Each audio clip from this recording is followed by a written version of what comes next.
Oi, pessoal, tudo bem? A gente vai começar a nossa terceira live do mês do Papo Proativo e dessa vez a gente vai falar com a advogada Mariane Chatter para entender um pouquinho dos contratos na época da pandemia. Então vamos aguardá-la entrar. Enquanto isso, vocês podem deixar um pouquinho das perguntas por aqui sobre esse assunto. Gustavo já entrou, a Sabrina também.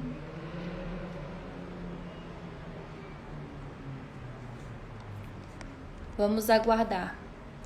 Lembrando que essa semana a gente vai ter um encontro duplo, que a gente também vai conversar um pouquinho com a Vanessa do Colégio Sérios, para entender como está funcionando toda essa questão das escolas, das instituições aqui em Brasília durante a pandemia. Nicole também já entrou. Vamos aguardar a advogada.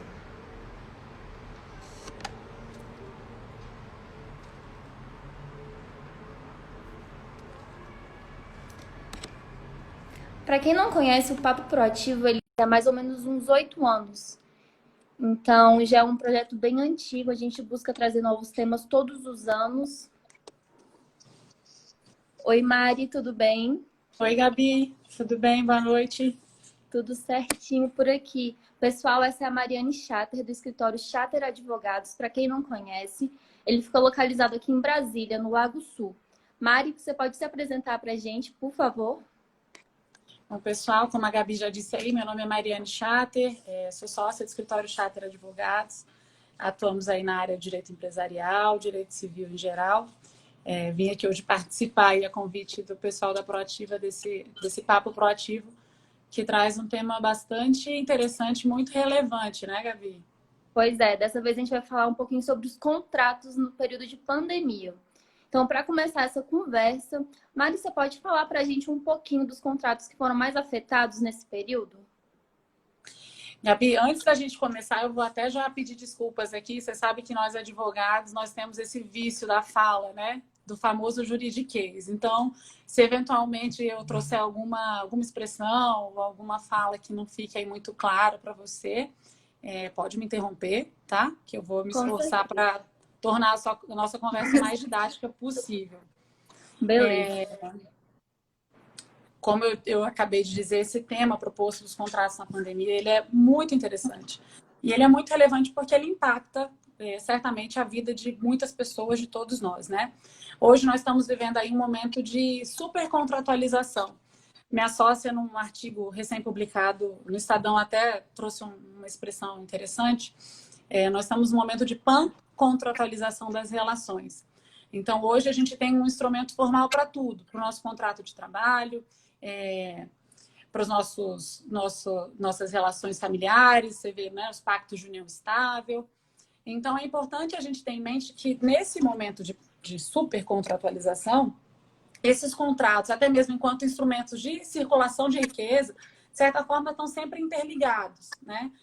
Tem uma jurista brasileira que eu gosto muito, ela faz uma analogia bastante interessante, eu acho pertinente, a professora Judite Martins Costa, que ela fala que os contratos são as fibras do tecido conectivo da economia.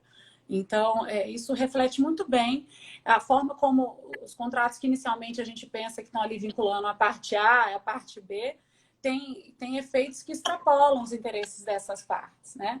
E isso nos coloca numa reflexão muito importante de uma análise um pouco mais ampla, um pouco mais macro e até mais solidária desses vínculos, né?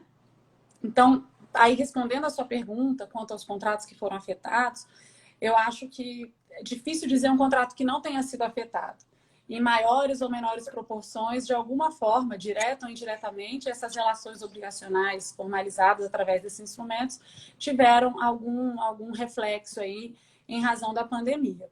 Mas para tentar elucidar ou indicar alguns contratos que eu acho que têm uma repercussão um pouco maior, a gente pode citar aí contratos do nosso cotidiano, né? O nosso contrato de locação do apartamento onde a gente mora, do escritório onde a gente trabalha, o contrato que a gente firmou lá com a academia no começo do ano, aquele contrato anual, e que, né, foi prejudicado com a suspensão dessas atividades, contratos de trabalho, contratos de mensalidade escolar, né? Quem tem filho em idade escolar tem vivido muito esse debate também. Vimos alterações significativas nos contratos de trabalho, né? Medidas provisórias que vieram aí com um objetivo muito claro de proteger empregos e manter empregos, permitindo, por exemplo, a suspensão da jornada de trabalho, a suspensão do contrato, a redução da jornada de trabalho com a redução do salário, evidenciando aí a questão do teletrabalho, que apesar de já estar prevista na nossa legislação, não era uma realidade muito forte aqui no Brasil, né? E eu acho que depois da pandemia pode ser que isso até se estabeleça de uma forma muito mais forte. Outro tipo de contrato que a gente viu uma mudança, na verdade, uma intervenção legislativa para tentar auxiliar o setor, foram os contratos de transporte aéreo, né? Uma medida provisória que posteriormente foi convertida em lei, trazendo, alterando aí a forma de reembolso, de cancelamento, disciplinando esses aspectos, né? Também com caráter protetivo, já que esse setor foi severamente impactado pela pandemia. Enfim, como eu disse, acredito que várias modalidades de contrato foram impactadas, até mesmo contratos em que há uma suposição de equilíbrio ali de forças, né? Por exemplo, contratos empresariais em que você tem empresa contratando com a empresa. Houve também impacto, já que muitas delas não estão conseguindo adimplir essas obrigações. Entendi. Mari, então vamos começar a explorar um pouquinho essa questão mais da nossa realidade, que a gente tem mais proximidade. Na questão da locação, quais foram as maiores diferenças que você conseguiu reparar, que você está notando nessas mudanças desses contratos até hoje, desde o começo da pandemia? Gabi, eu até confesso que aqui no escritório, assim que começou a pandemia, essa questão do contrato de locação foi uma consulta muito recorrente, né? Especialmente os contratos comerciais, né? As empresas que tiveram suas atividades suspensas aí por força, né, do decreto que suspendeu várias atividades, foi uma consulta muito, muito frequente. Nos contratos de locação, teve um projeto de lei que foi convertido em lei, né, posteriormente, que instituiu o regime jurídico emergencial e transitório das relações de direito privado. Esse projeto de lei, de autoria do senador Antônio Anastasia, ele trazia um artigo que permitia a suspensão do pagamento dos aluguéis durante esse período do estado de calamidade, né? 20 de março a 30 de outubro. Previa também a vedação à concessão de liminares de em ações de despejo. Então, esse projeto de lei ele foi aprovado pelo Congresso, ele foi submetido à sanção do presidente e o presidente vetou esse artigo. Então, essa possibilidade de suspensão do pagamento e da vedação à concessão das liminares de despejo foram vetados. Esse veto voltou para o Congresso. E na semana passada, o veto foi derrubado, especificamente quanto à questão do despejo, a questão da suspensão dos pagamentos, lá mesmo quando da proposta foi retirada pelo próprio senador, porque teve uma repercussão muito negativa. Então, o que aconteceu agora, né? Com a derrubada do veto, hoje, não é possível a concessão de liminares de despejo. Seria uma medida coercitiva até para impor esse pagamento pelos locatários inadimplentes, né? A demora desse veto foi até bastante positiva no nosso entendimento, porque forçou as partes a negociar, né? Então, se antes o locatário, com a redação original do projeto, tinha essa previsão de que se tivesse um atraso, não seria possível o despejo, eu acho que isso forçou uma renegociação que foi muito positivo à época. Agora, essas liminares de despejo estão vedadas. Entendi. Mari, essa questão do diálogo, eu acredito que o escritório frisa muito na importância, né? Você pode explicar para a gente por que é tão importante ter esse diálogo entre as duas partes? Por que é necessário essa conversa para não ter um problema maior, para não ficar complicando tanto? Gabi, a gente aqui no escritório, com essa questão da pandemia, a gente tem recebido consultas dos mais diversos tipos, né? E o estudo que a gente vem fazendo e a nossa percepção desse contexto todo é que, de fato, a negociação é o melhor caminho. Ninguém estabelece, ninguém firma um contrato pensando em rompê-lo prematuramente ou que haja uma conclusão em razão de alguma desavença, né? E o fato é que a pandemia ela trouxe impactos assim para os dois lados, vamos pensar numa relação simples A e B, muito dificilmente esse contrato trouxe prejuízo só para uma das partes, né? Então, o diálogo, a boa-fé e a tentativa de manter esses vínculos é muito importante. Muito importante porque, às vezes, a resolução prematura do contrato traz prejuízos muito maiores. Assim como a submissão desses conflitos ao judiciário também. Porque aí você está colocando ali na mão do juiz uma solução que muitas vezes não vai atender às particularidades ali do caso, às vezes não é uma análise que vai ser tão profunda a ponto de captar os interesses que foram, que ensejaram ali a pactuação daquele acordo, né? Fora toda a questão de morosidade, dos custos do processo. Então, de fato, renegociar é a palavra de ordem do momento.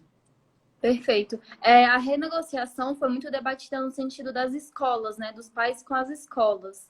Como que você avalia todo esse debate envolvendo o contrato de prestação de serviço educacional? Gabi, é um tema muito espinhoso. A gente já teve a oportunidade de tratar ele aqui no escritório algumas vezes. De um lado, você tem os pais insatisfeitos com essa alteração da modalidade na forma de ensino, né? Antes você contratou para o seu filho ter uma aula presencial e agora você se vê obrigado ali a avocar também essa competência de professor, né? Nas aulas online. Então, de um lado, os pais insatisfeitos com essa modalidade nova. Acho que isso está, aos poucos, isso está se arrefecendo, porque, né, a gente já está indo para o 6º mês de pandemia, então se prolongou muito mais do que todos esperavam. De outro lado, as escolas tentando, se esforçando aí para conseguir seguir prestando esse serviço da maneira mais adequada, da melhor maneira possível, sem dispensar seus colaboradores. Então, há uma divergência aí de interesses, de certa forma. Não existe uma solução simples e nem uma solução linear. Inclusive, a gente até já discutiu essa questão da redução linear das mensalidades, né? Alguns estados fizeram projetos de lei com esse objetivo de uma redução linear. Aqui no DF teve um projeto de lei que foi votado pela Câmara, foi aprovado, mas teve seu texto vetado pelo governador.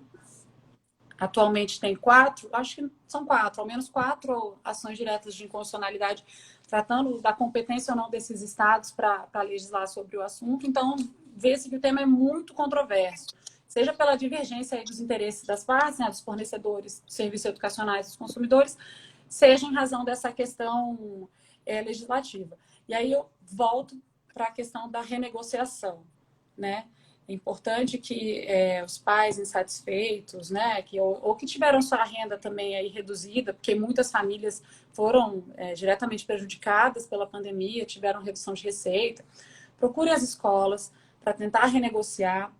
Eu percebo que existe um esforço, sim, das escolas de tentar equalizar esses interesses de uma forma viável, né?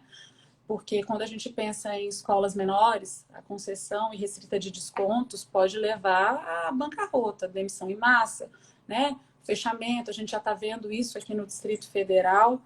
Inclusive, salvo engano, ontem houve uma audiência, né, para tratar do retorno às aulas.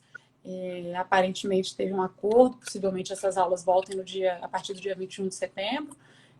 O fato é que ainda existe muito pano para manga. A gente não sabe aonde essa discussão vai parar, até porque a gente não sabe até quando essa pandemia vai durar. Então, são muitos fatores envolvidos, ainda que tenha a retomada das aulas, isso justificaria a ausência de desconto, por exemplo. Tem pais que não vão querer mandar. Talvez para esses pais ainda permaneça o interesse na concessão desses descontos. Então, de novo, a palavra de ordem é renegociar. A análise tem que ser feita muito no caso concreto, é muito casuística, depende muito das condições de cada um desses alunos, desses pais. Então, a nossa recomendação é renegociar. E eu percebo que as escolas estão um pouco mais abertas para esse diálogo. Mari, você tocou num ponto muito interessante, que é essa questão do desconto.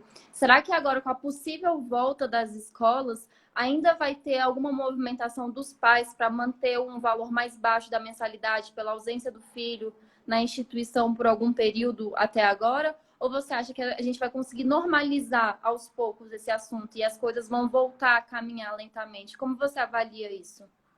Eu acho que essa questão do desconto ela ainda vai ser um tema muito, muito latente. Ainda que haja a volta presencial, os pais que não quiserem enviar os filhos, eu acho que essa insatisfação, se já houver uma insatisfação com esse modelo de aula, né, talvez insistam do desconto. Mas aí a gente também tem outro paralelo, porque do lado das escolas, a gente vai ter possivelmente um acréscimo de custos, né? Porque as escolas vão ter que se adaptar. Na verdade, eu imagino que já se adaptaram, e aí com esse vai e vem, né? Ah, vai reabrir, não vai reabrir, também sofreram um prejuízo em razão dessa incerteza, né? As escolas então, vão ter um custo de manter as duas modalidades, porque aqui no Distrito Federal, pelo menos, é uma exigência de que se mantenha o método online, ainda que haja a retomada. Então, acho muito difícil equalizar esses interesses, ainda que haja retomada. Entendi. Eu tô vendo algumas pessoas entrando por aqui agora, Maria. Eu sei que tem muitos pais, muitas pessoas que trabalham com escolas por aqui. Se alguém tiver alguma dúvida sobre o assunto, pode deixar aqui no chat que a Mari vai tentar responder no final. Eu vou também ficar de olho e a gente vai dando sequência na nossa conversa. Para quem entrou por agora, a gente está falando dos contratos no período de pandemia com a Mariane Chater, advogada, sócia do escritório Chater Advogados aqui em Brasília. Mari, vamos dar sequência nesse papo super interessante. E agora indo para a perspectiva das empresas de construção civil. No caso, as obras deram sequência desde o início da pandemia, mas algumas deram uma parada, né? Não uma reduzida no quesito de funcionários, mas conseguiram controlar o tempo que estavam fazendo, mas nem todas conseguiram entregar 100% as suas obras.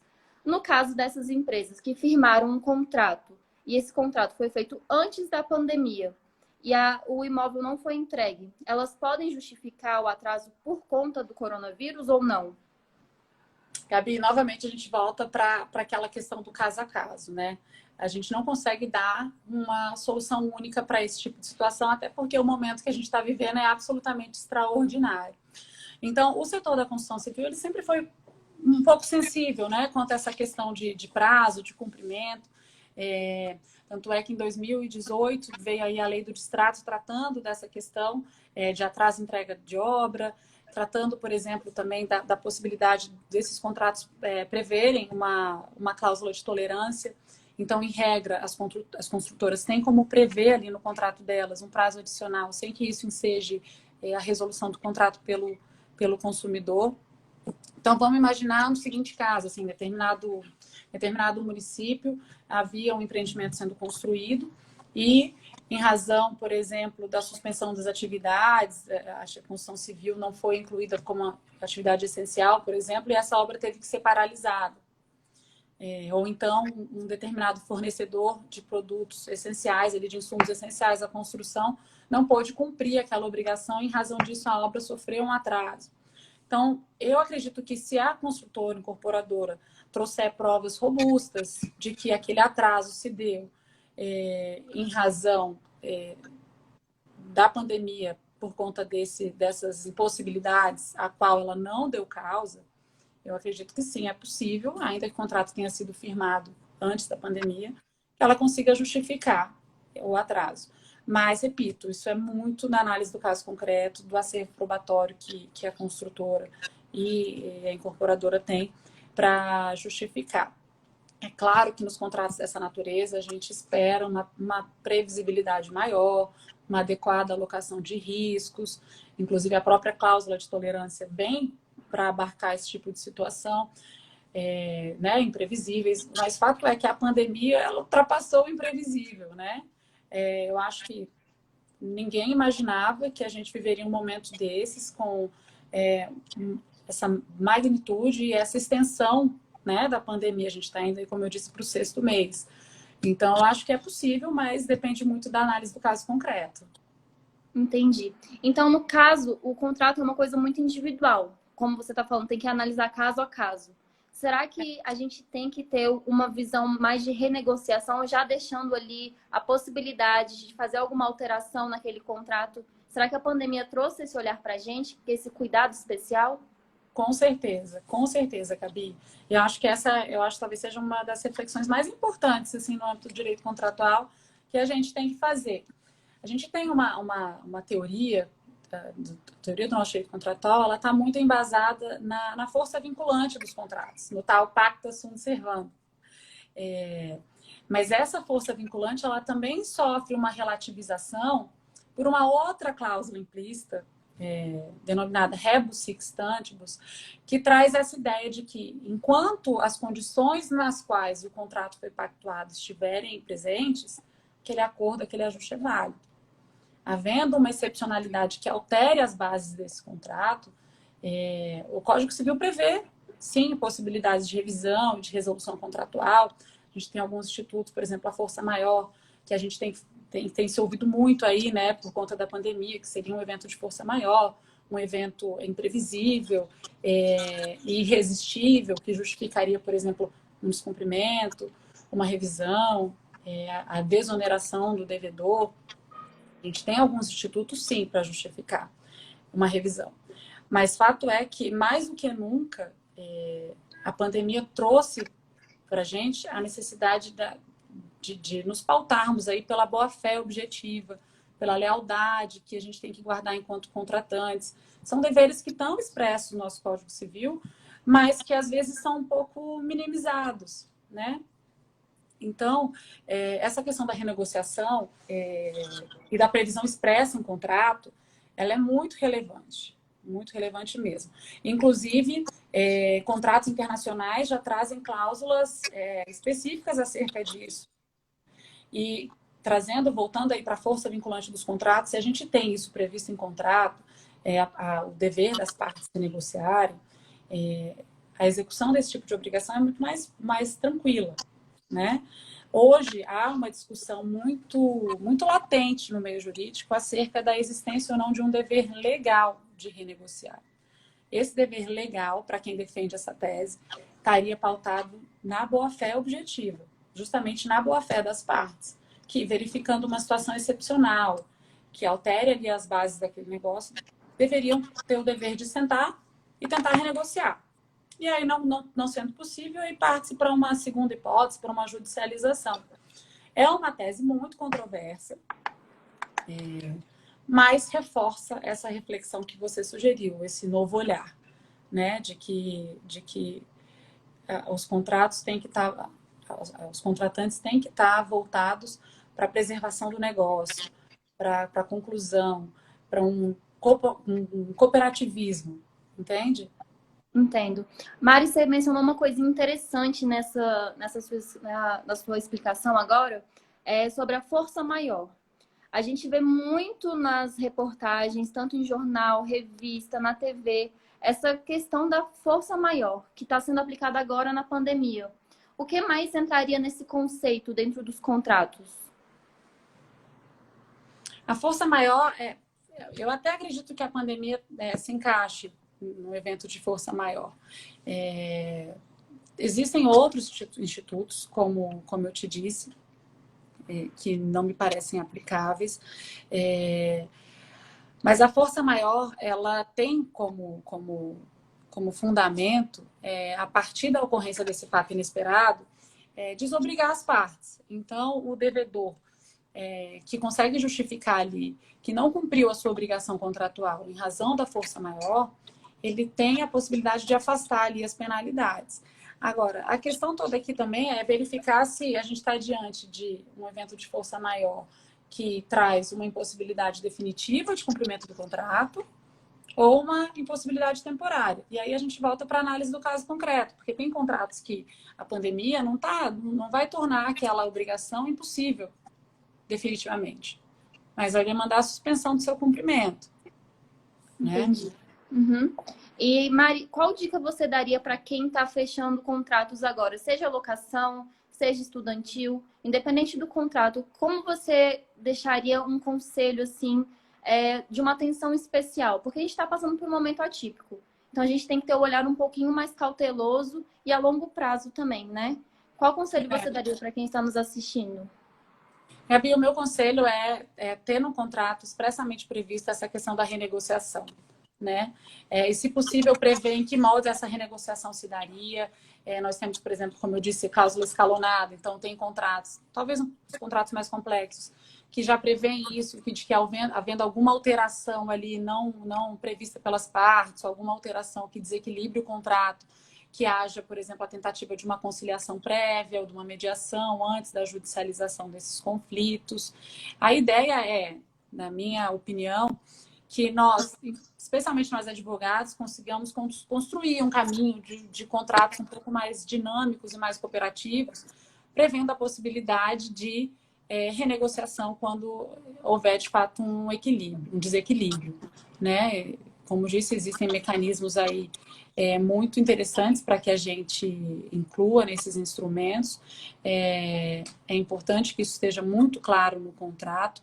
Eu acho que a ideia é partir para essa linha dos contratantes que cooperam entre si para que aquele contrato seja executado da forma adequada, tenha uma conclusão adequada também e que o seu objeto seja integralmente cumprido e que as partes terminem aquela relação, de fato, sem nenhuma desavença.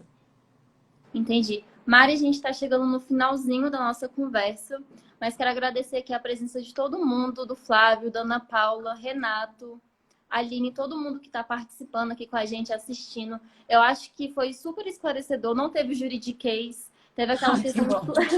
Não teve muita complexidade, você conseguiu explicar direitinho. E eu fico muito feliz com a sua participação, porque você sabe quanto que a Proativa admira você, admira a Pri também, dos profissionais incríveis. E eu espero que você tenha aproveitado tanto quanto a gente, viu? Gabi, eu agradeço, viu? Agradeço mais uma vez o convite e também aqui reforço a nossa admiração por vocês da Proativa.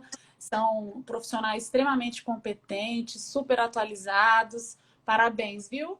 Conte conosco aí numa próxima oportunidade.